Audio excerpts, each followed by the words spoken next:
Guys, hindi tayo nakapagluto ngayon ng ulam, kaya ito muna yung ating ulamin, spam. Ayan. So, ang tagal ko na dito, guys. Mag-isang taon na ako dito sa Pinas. Ngayon lang ulit ako nakakain ng spam. So, ayan. Ito yung aming pagkain ni Waki ngayon. Ah, naka. Kain ka? Kain ka kanin? Kuha. Ayan.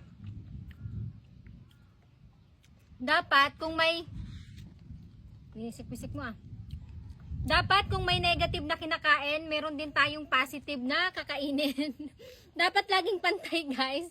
Ayan, dahil hindi tayo nakaluto ngayon sa farm, ito yung ating pagkain muna.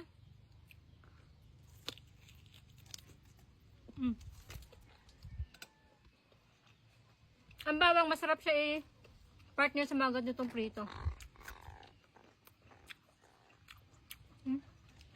Ang sarap ng spam, guys, pero hindi kasi siya healthy kainin araw-araw. Pero yun yung ulam natin. Ayan, parang isang beses lang sa isang taon na ako nakakain ng spam. Ayan, meron tayo ditong bawang. Masarap kasi ito i-partner sa mga ganitong prito. Ayan.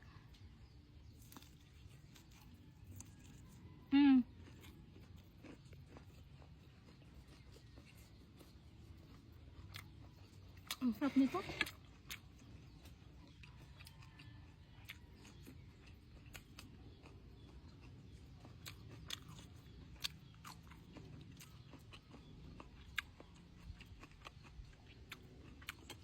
Ang sarap ng combination talaga nitong dalawa.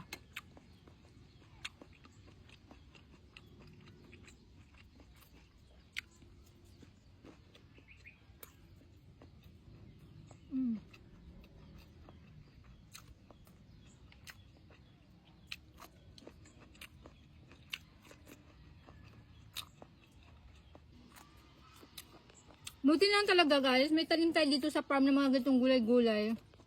Kasi kahit pa paano, makakapag-ulaman tayo ng processed food, may maipapartner tayong gulay.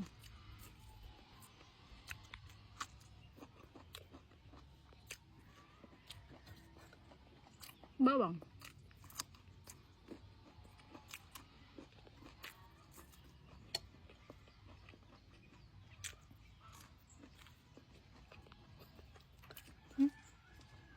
Sarap niya.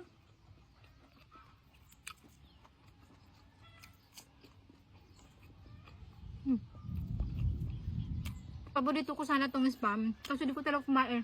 Hindi ko kayang kumain talaga lagi na ganito lagi araw-araw. Okay.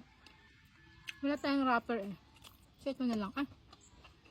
Bawang natin.